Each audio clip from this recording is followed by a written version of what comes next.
Do you know what day it is? Yeah, it's Vanilla Ice's birthday. But more importantly, it's Halloween. And what you saw before was the opening cutscene to one of my favourite horror games ever made, Splatterhouse.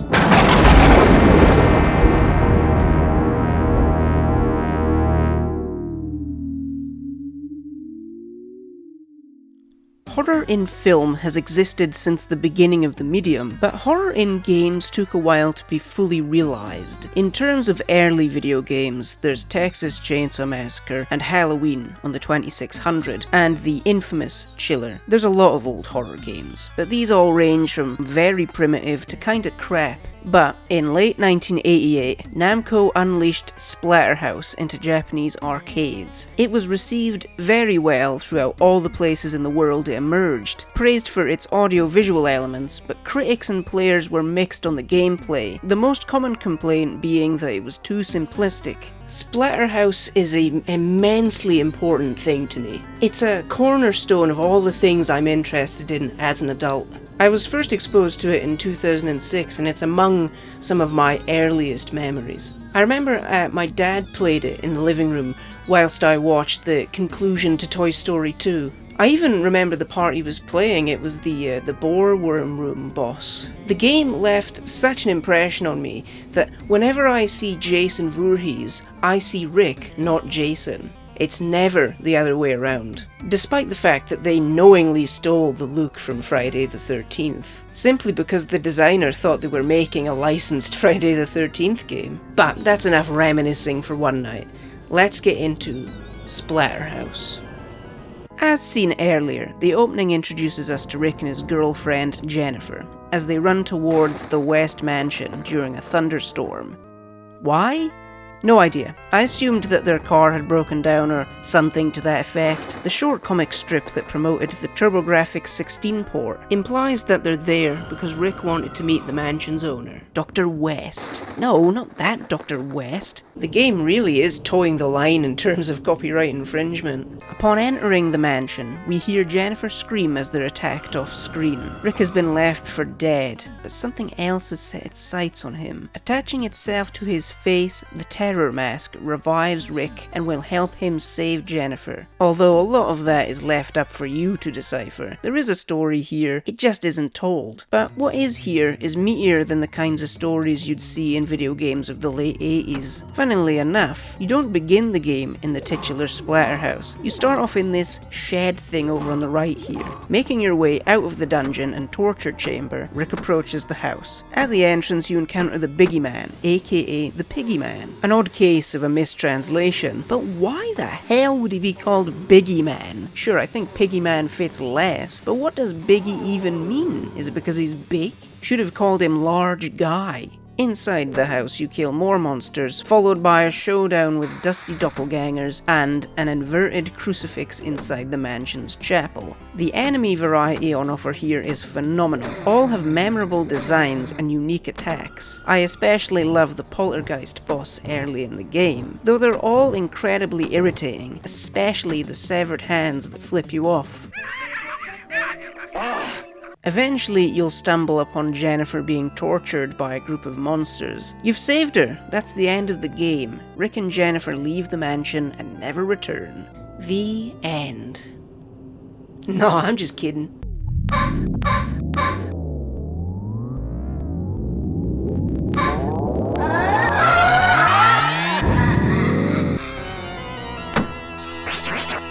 In one of the first ever twists in a video game, Jennifer turns into a hulking nightmare monster, forcing Rick to put her out of her own misery. She even reverts back to her human form for fleeting moments and begs him for help. The storytelling in this game is incredible. It all feels so diegetic and cinematic. Well, as cinematic as you can get in a 1988 arcade game at least. After the toughest boss fight yet, we defeat Jennifer as she turns human one last time and thanks you before her soul ascends to another plane of existence. Presumably enraged, Rick makes his way down to the womb of the house and destroys it, somehow starting a fire. Escaping the burning mansion, avoiding flaming logs and monsters as we go, eventually we encounter the final boss, the masterfully named Hell Chaos. This is such an awesome, grotesque boss. No idea what its origins are. I assume it's somehow connected to the womb of the house, and is potentially a transformed Dr. West, as though he too was corrupted by the living evil of the house. After defeating Hell Chaos, Dr. West's spirit is seemingly set free. It is such a vague ending that I honestly can't say that's what happens for sure. I don't know if West in this game is a villain or just another victim of whatever was gestating beneath the house. Rick walks away from the flaming ruins of the West mansion alone, the Terror Mask shattering into pieces along the way. A chiptune rendition of Santo Nel Core plays over the end credits. But before the game is truly over, we see the Terror Mask reform. It isn't over yet.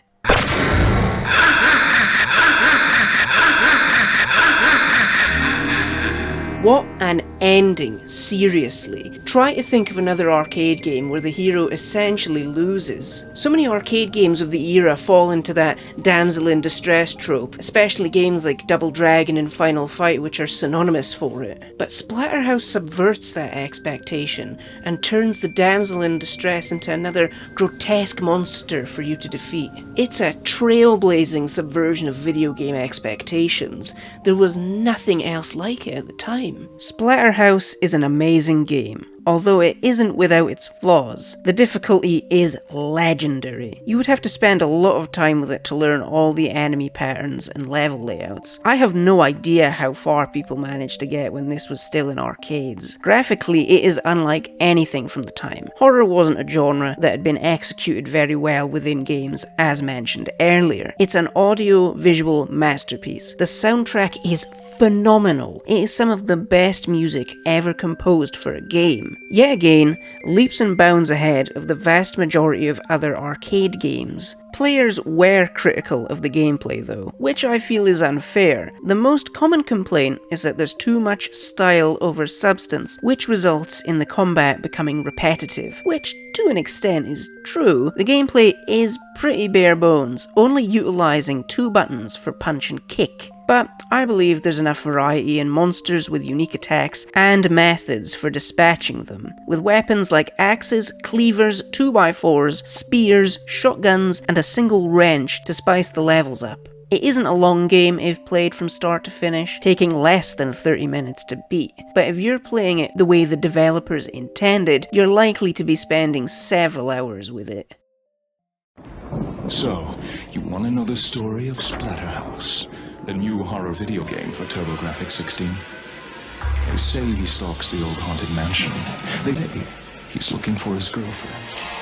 They say his only weapon against the maggot-eaten ghouls who took her is a 2x4. And you say you want to play this game? Splatterhouse. Only for the TurboGrafx-16 system from NEC.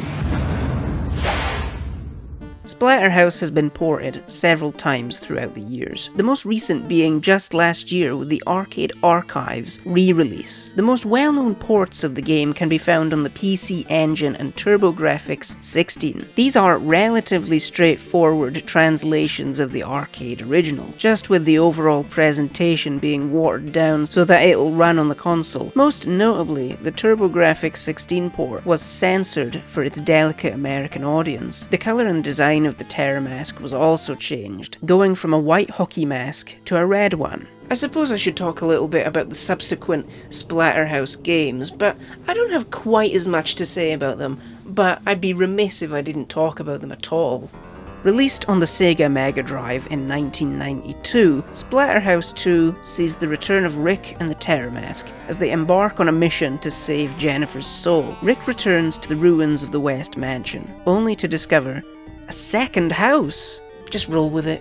I'll cut to the chase. I don't think Splatterhouse 2 is as good as the first. It plays exactly the same, and it looks worse. They didn't take advantage of the console's parallax scrolling, with a lot of levels looking really flat. I understand that the Mega Drive isn't as powerful as an arcade cabinet, but it is a stark decline. The difficulty might be even harder than the original too, which is saying something. But yet, the game is really ugly, so much so that fans made a ROM hack that gives it a slightly more agreeable colour palette. The mask has also been changed again, the Japanese version featuring a simplified and elegant terror mask, which I find to be lacking the charm of the original, but I can tolerate it. The PAL and NTSC Splatterhouse 2 has the mask look like a skull. It's lame. No idea why they decided to change it between regions. I like that the horror is more Lovecraftian this time around, with that showing through with the more otherworldly bosses featured throughout. The soundtrack is also awesome, like the original. Some of the best music made for the Mega Drive. Releasing a year later in 1993, Splatterhouse 3 brought the original Splatterhouse trilogy to an end.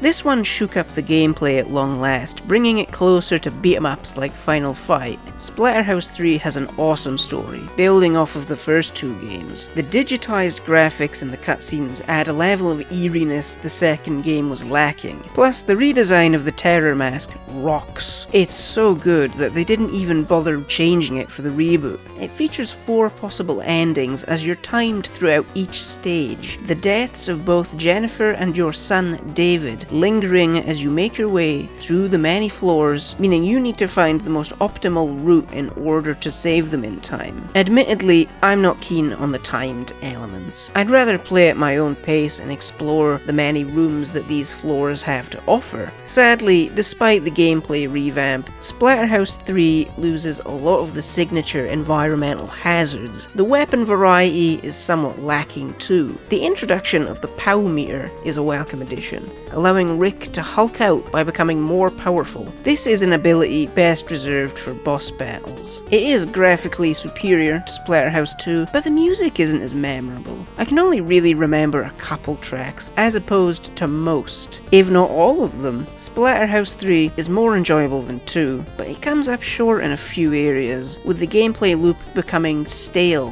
the longer you play. I guess I should mention Wanpaku Graffiti before I leave the 2D games behind. Wanpaku Graffiti is a chibi reimagining of Splatterhouse that was released exclusively in Japan for the Famicom in 1989. It doesn't have a lot in common with Splatterhouse aside from starring Rick and Jennifer, serving more as a parody of horror than a homage. We even get Dracula dancing to an 8-bit cover of Michael Jackson's Thriller, which I don't think would have happened in the other games somehow. I actually have this complete in box. I got it for my Christmas in 2013. It even comes with stickers. Crazy to think that this would have likely been in some Japanese person's house back in the late 80s. Now it's in my greasy Scottish hands. You have one new message. I'm still in the house. I found a phone. But they're looking for me. I hear them. I think they're gonna kill me. They're everywhere. Help me, Rick.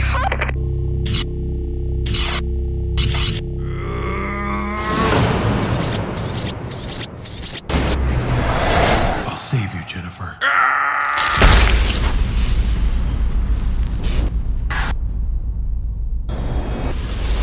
After 17 years dormant, Splatterhouse returned in 2010 with a reboot. This game had an infamously rocky development, with developer Bottle Rocket being kicked off of the project by Namco due to creative differences. The end result is a product plagued by frustrating gameplay, level design, egregiously long load times, a weak and tropey story, and they gave Rick shoes! My boy doesn't wear shoes. He isn't even wearing them in the opening cutscene of the original game. He's shoeless before he comes into contact with the mask. Instead, they decide to make the shoes some product placement for some shoes from a brand I've never heard of. I should make it clear that the reboot isn't a bad game, but I didn't enjoy it massively. I find the idea of replaying it kinda repulsive. Not impressed with the handling of Jennifer's character. She's even more a damsel in distress here than she was in the 1988 game. In the various chapters, you can collect pieces of sexy and even nude photos of Jennifer. Why? I'd rather collect concept art or music. You shouldn't be playing a Splatterhouse game to look at tits. You should be playing it to violently tear monsters apart. Maybe instead of wasting time on stupid crap like this, they should have refined the janky gameplay. I have no idea why they thought that Gamebryo, the engine used for Oblivion and Fallout 3, would be suited to a fast-paced beat-em-up. Maybe I'm being so harsh because I'm a big fan. There is a good time to be had here. There are a lot of good vocal performances, cool Easter eggs, and I think the gore is an achievement. This is one of the most violent games I've ever played. The game makers clearly had a love for the franchise. I just wish the game wasn't so scattershot in its quality. And I think the hellish development scunnered Namco from doing anything else with the franchise since. Like it or not, this game killed Splatterhouse. The future of Splatterhouse is opaque. If you want a good Splatterhouse follow-up, try the Splatterhouse 3D WOD for Doom. It has a great atmosphere that's faithful to the original games and awesome FPS gameplay. It's as close as you're gonna get to a new game. There's actually a lot of fan games and ROM hacks to choose from. People evidently still care about this series, and people presumably bought those overpriced vinyl figures from Unbox Industries. And I'm always hearing the Splatterhouse soundtrack popping up in the background of various YouTube videos. I'd take anything from Namco at this point. I'd take a 2D side-scroller with pixel art. I'd take an Unreal Engine 5 remake. They've re-released Splatterhouse a few times over the last few years, which proves that they haven't forgotten about it. Rick has even made a lot of cameo appearances in their other games. And I think it would be great to get all the games in a collection for modern consoles. So, my parting message to everyone is, play Splatterhouse. Talk about Splatterhouse. And most importantly, buy Splatterhouse. Show Namco that we're all still interested, and maybe, just maybe, we'll get a new game in 150 years' time. Now, I'm off to the West Mansion for its annual Halloween party, and you guessed it, no shoes allowed!